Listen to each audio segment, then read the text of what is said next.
Hello and welcome back to another video with me, Meoni, for Final Fantasy XIV. Today we're looking at the follow-up to the Corn Servant quest. We're not going to show the actual quest off. This isn't a let's play, it's just to see what the reward is for this. And there is actually a reward. So first of all, to do the follow-up in 7.2 for the Corn Servant, you must first have completed Dawntrail itself, i.e. the MSQ, obviously, that was a prerequisite for the other one, be a level 100 on a Disciple of War or Magic, and you must also have completed the first part of this, which was Tasteful Memories. And if you go over to this location in Tulialal, over here at the dock side, which is X16.4, Y 12.8, which your fastest way of getting here is probably teleporting to Wakumekumeki and then walking around, or all the way from the market area. Basically, you'll find the level 100 quest when death comes to dinner. And if you look at this, you'll see there's a reward. So I'm really interested to see what the reward is. And I'm going to get stuck in. But I don't think it's a good idea to show the storyline, because so far, this storyline has been better than a lot of other storylines in Dawntrail, in my opinion. I've really enjoyed it.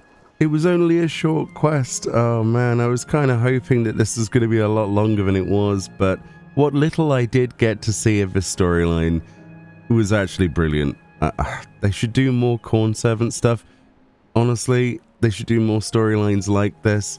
The levity, and I don't know. It was just nice to have a little juxtaposition from, you know, Dawntrail itself. So we actually get a minion as a reward, which I wish I'd known about earlier. Which is the Deathservant. So it says, the Deathservant, summon your Deathservant Minion, literally has a taste for life. In the course of being used in ritual sacrifices to ward off famine, this ancient stone dagger awakened as a malevolent spirit driven by an insatiable hunger for life force. By journeying with you and absorbing the essence of felled fiends, it is hoped that it will be able to suppress its murderous urges. And the hidden text says, another sacrificial ritual, a quote there of Shirun Tia. So yeah, a little bit of a bit of a grim one, but quite an interesting one. So it is a real dagger that's come to life. So let's go to G-Pose and have a look at this. It is very, very, very small, like teeny weeny. It is ankle height to my character, but you'll notice that it's quite a charmer. But yeah, look at that adorable, sentient, sacrificial dagger with a love heart. Totally not creepy at all. It kind of reminds me immediately of a Pokemon. Like, this is a sort of storyline that would be the biography behind a Pokemon in any of the generations past one. It's definitely interesting. It kind of looks a little bit like a fish as well, in a weird kind of way if you just glance at it. But yeah, that's a sacrificial dagger with legs and arms. Yeah, if you haven't done the Corn Servant questline, you owe it to yourself to see what kind of things they're cooking in that storyline. It's interesting, to put it very mildly. And we got that love heart up there, which again is very much like a Pokemon type thing. So let's have a look at this. Does it have any interactions with my character without any pet collection title on? So yes, it does. Okay, so we don't need Mammoth or anything like that. We can hand over to make it feed from our hand, although I'm not sure what a dagger would eat. Oh, well, the souls of the departed, surely. Right, we're feeding them souls. A pet is the actual... Whoa, okay. Angry. The Deathservant is not happy when you pet him. He tries to headbutt you with his dagger. That's, this thing's terrifying. Actually terrifying. I love it. Yeah, he's not a happy bunny, is he? He really isn't. No, he just wants to stab. Stab. Stab. Stab. Maybe he's from Britain.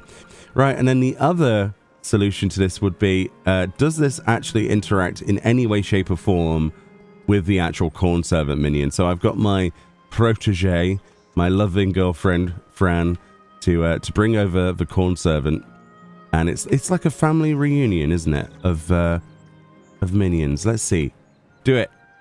Do it. Do something. No, don't walk away. Come here. Come here. Right, go on. Stab him. Meet my friend, stab him. No? No? Surely there's an interaction. There has to be. No? The two most related minions from the same questline don't have any interactions. I mean, he's trying to stab his balloon there as his idle animation, which I didn't realize. So he tries to stab you with a pet emote, but then he's trying to stab his little heart as his idle animation, but he doesn't do anything with a corn servant. That's really surprising. Really surprising. Now kiss. That's what I feel like when I'm putting them together. Now kiss. No? Alright, well, I guess not. But that marks the second minion that this fantastic little quest line has given us. And, yeah, honestly, Square Enix, patch in a little animation where he tries to stab the corn servant and he just dodges or something, or like popcorn explodes out of him or something out of fear. That'd be the kind of humor I would expect from a storyline. Anyway, let me know if you've got the Deathservant yet. And if you haven't got the corn servant yet, make sure you do the prerequisite quest, like I say.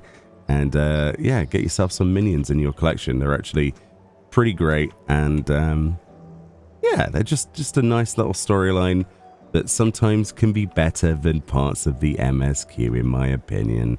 Have a fantastic day. Enjoy the rest of it. And I'll see you all next time. Bye-bye.